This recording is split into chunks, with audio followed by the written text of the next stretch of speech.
welcome back to my kitchen, Gigi's Kitchen, where I get to share all my fun recipes with you. Hopefully inspire you to do something fun and creative too. I love to cook and I love to share my recipes. And today on the menu is steak salad with a creamy blue cheese dressing. It's wonderful summer salad. It's great any time of the week. I wanted to do it outside on the grill, but the weather's not helping me out, so I'm gonna go ahead and pan sear this steak. And I know you've seen it done a million times, and you may even do it yourself already, but we do use a cast iron skillet.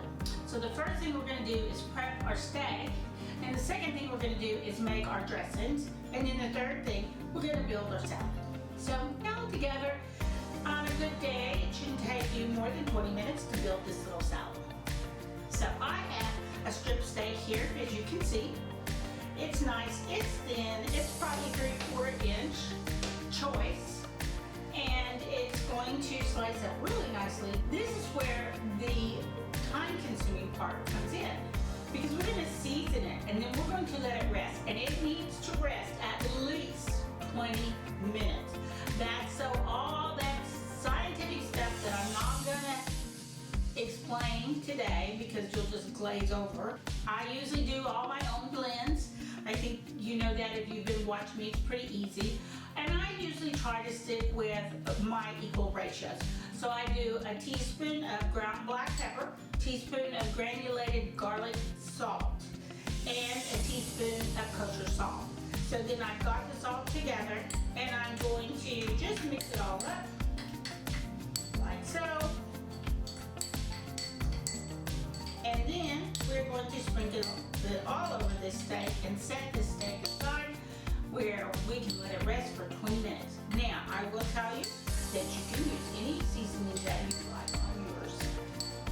Sometimes I do it with Cajun seasoning, sometimes Mexican seasoning, sometimes my sister, she loves the Montreal steak seasoning on hers, and my daughter likes the Weber chopped steak seasoning, and they're all good. You pick what you like, but I'm a salt, pepper, garlic person. So I'm going to put this all on here, good and thick, and then I'm going to rub it around a little bit, just like so, and I'm going to press it down into the steak. We're going to get it all over everything. Just a little part there, a little part there, and it's going to get well coated. Now, I don't worry about the sides. If you want to do the sides, you just go right ahead and do the sides. I might wrap the sides in the leftovers on the tray, but there we go. So that was 3 teaspoons, and just enough to cover this one little steak. So if you were doing more steaks, you would want to mix up more. Maybe go to tablespoons and do 1 tablespoon of it each. So, there we go. Of course, the black pepper is always fresh ground, and I'm just going to pour the rest of that on there. Rub it around, and then you can do the sides like that if you want to. Okay, so all the way around. So, I'm going to set this to the back,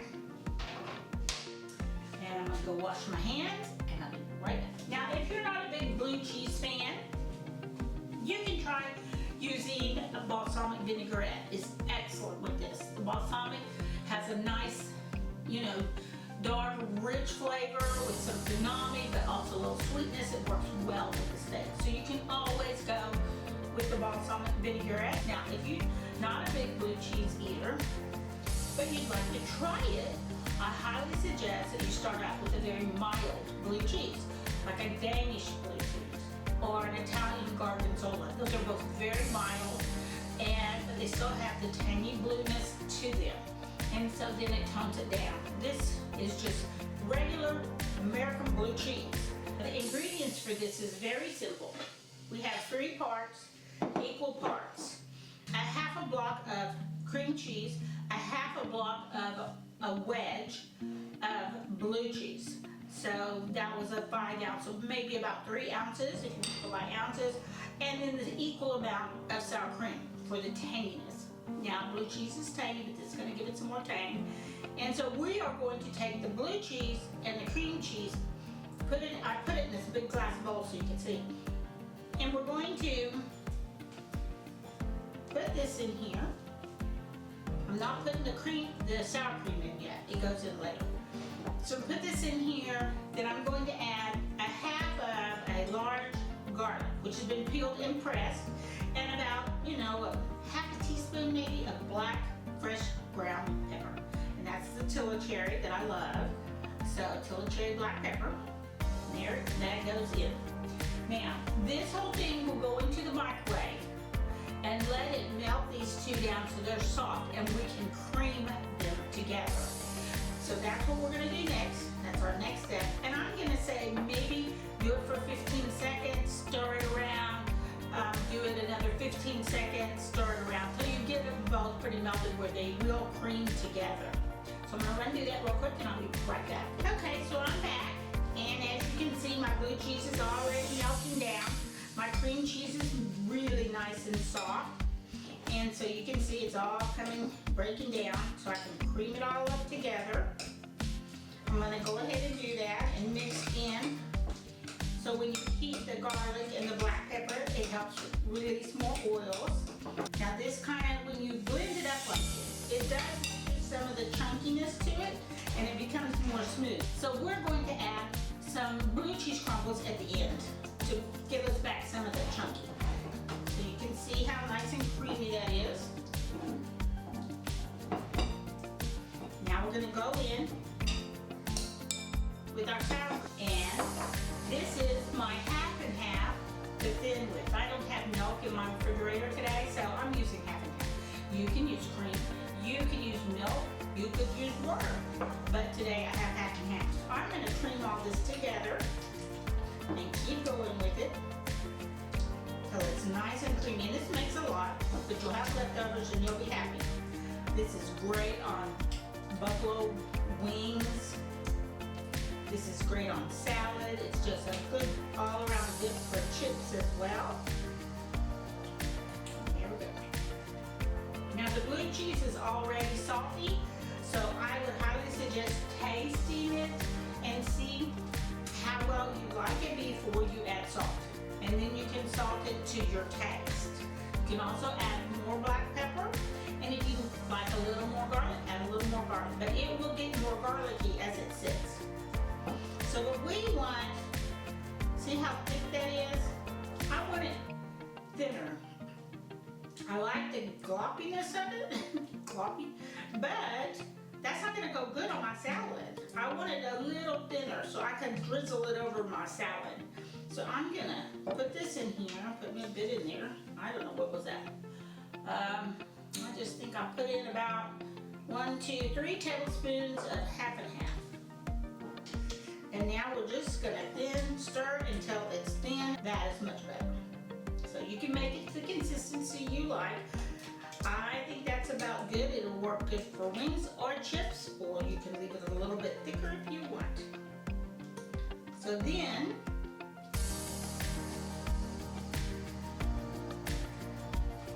I think we're gonna be good right there. Just a sprinkle across the top too, so for a garnish. So there we go, some big chunks. That's probably good. Just a few in there, how much ever you like. Stir it around. And now our dressing is ready. I think we got about 10 minutes left on our steak, so we can start working on our veggies. I've already got some little tomatoes ready to go. And this steak is a small steak, but I think it's good for 2 people. So we'll be making two salads, but I'll be making one for us for the video, and then one for later for dinner. So this is my little cherry tomatoes, and I always like to slice my tomatoes. So the juiciness there helps to dissolve the salt. I will be adding a little bit of salt to this, so I can layer my saltiness throughout. So our steak is salted. I did not salt the blue cheese dressing. And now I have my purple onion. Now you can come off the end and make it this way, or you can do it this way. Either way you do it is fine. Just make sure that you're doing it really thin, and we're having bite-sized pieces, because you're got bite-sized pieces of steak, of tomato. You know, you can really end up with a huge bite. So we want to make sure that we're doing it. I'm going to cut that off on the end. And then I'm going to come back through here and I'm going to slice these really, really thin. They're going to be so thin. They're going to be wobbly, but still whole. So if you see them, when I say wobbly thin, I mean like that. Okay? And I don't want that big chunk. And so there we go. And so I probably don't need this whole onion, but I'm gonna do most of it, maybe half. You don't want so much onion that it overwhelms the steak, but steak and onion goes very well together. So that's probably plenty right there. We'll set that aside. And then of course, I have my lettuce. And I love for a steak salad, it needs to have a hearty lettuce, not soft butter lettuce, but I do like a little color in my lettuce. But my favorite lettuce is the little gems. They're very hard to find, but if you go to your farmer's market or your organic grocery store, they may have it there. Sometimes I find it at Sprouts, but I can always count on all these having this artisan lettuce, and in the artisan lettuce comes 4 to 5 little heads of lettuce. So this is the little gem. It looks like a baby romaine. And so, and then I also get a couple of those, and then you get some type of red leaf lettuce like this. So that's what I like to do, because it's hard for me to find specialty lettuce. And of course, this lettuce has to be washed and dried. So I wash it, I spin it, and I wrap it in a towel so it can sit and dry until I'm ready for it. And I have another video where we did a specialty salad where we used the lettuce, and I showed you how to spin and dry the lettuce with my tomatoes and some of my onions, so that I can toss this up really well all together. And I will add just a dab, drizzle of olive oil to this. I know we're going to dress it with the blue cheese, but the olive oil will help the lettuce and the seasonings and stick to the lettuce. So the little bit of salt and pepper that I'm going to layer into this greens. So as you can see, I've washed these, and this is our little gem, and then that's the red, and it's been torn up into little pieces. And you can see how crispy that is. I mean, it's very crispy. And so it's stout enough to hold up to a piece of steak, and that's what we want. So I'm going to put this in here, and remember, this is a dinner. This is a whole meal in one, so don't hold back. Pile it up. And I think this is like one of the gems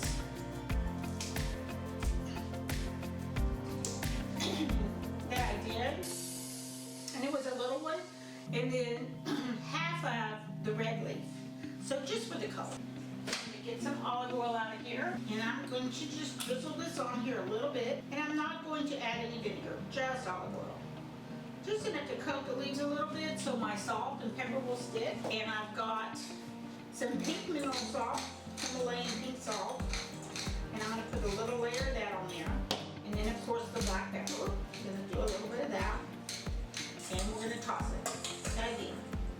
Now this is ready to go on the plate and be topped with our steak and our blue cheese and our croutons. And the one thing, extra thing that we have that we will sprinkle over the top is toasted walnuts. I think walnut goes great with blue cheese. So there we go. That's ready to go in first. Yep. So when you go to chop forward, try to make sure you get it as evenly, the thickness is evenly throughout. Now this is a weighted lid. It goes with my other cat skillet, but I do use it a lot for things like this, and I can just set that on there. I'm going to set the timer for 2 minutes.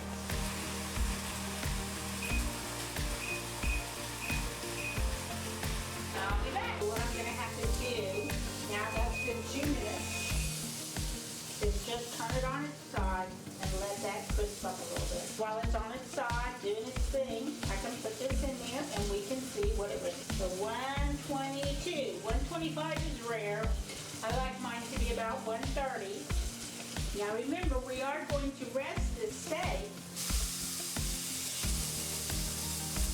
And as it will continue to cook as it rests.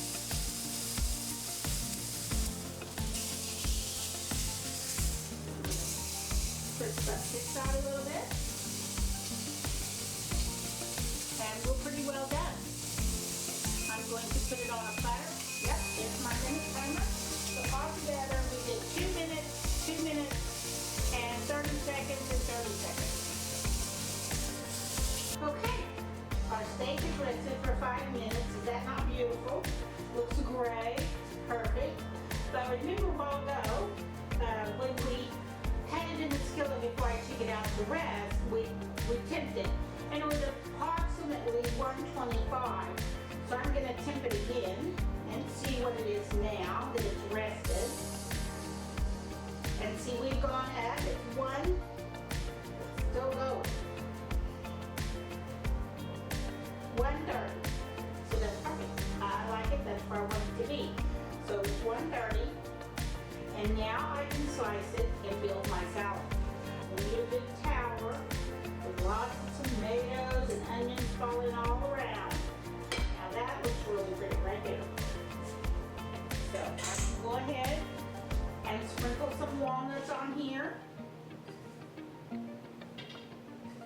Toasted walnuts.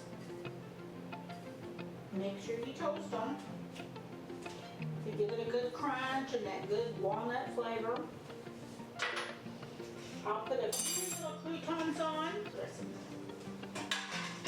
Alright, we're ready to slice our steak and lay it on there. And I'm going to leave the little bit of fat on the end. I might trim this in a little bit. But other than that, I like that little crispy fat. And then I'm just going to slice this at an angle. And look how beautiful that is. Nice and pink, medium. And I'm slicing it thin. I'm going to do about half. That is so good. Perfectly salty. Okay. Now, because I like mine bite-sized, but if you wanted to lay them on there where they look really pretty, you could put them on, lay it on them like that. But I want to be able to bite into it. And so I'm going to take mine and cut them up.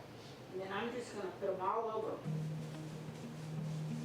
Now we're going to put our drizzly dressing on. And then I'm just going to let it go. Let it glob all over. Look at that. Oh yeah.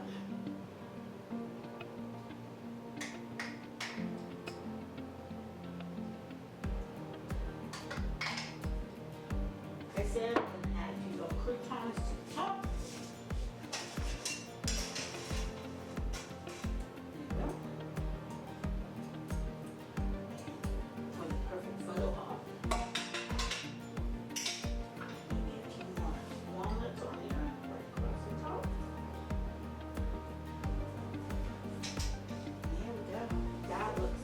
Really good. I'm going to just sprinkle a dab of the book.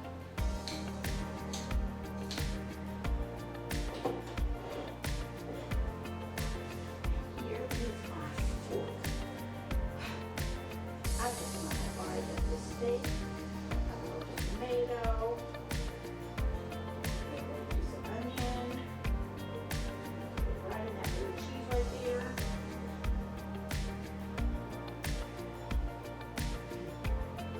So good. Creamy. Tangy. And those walnuts are perfect crunch. Oh yeah. We did good with this one. You give it a try. You will like it. Love this steak salad. Blue cheese. You've got it all going on.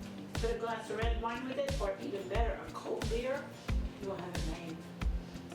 You can do this. I know you can.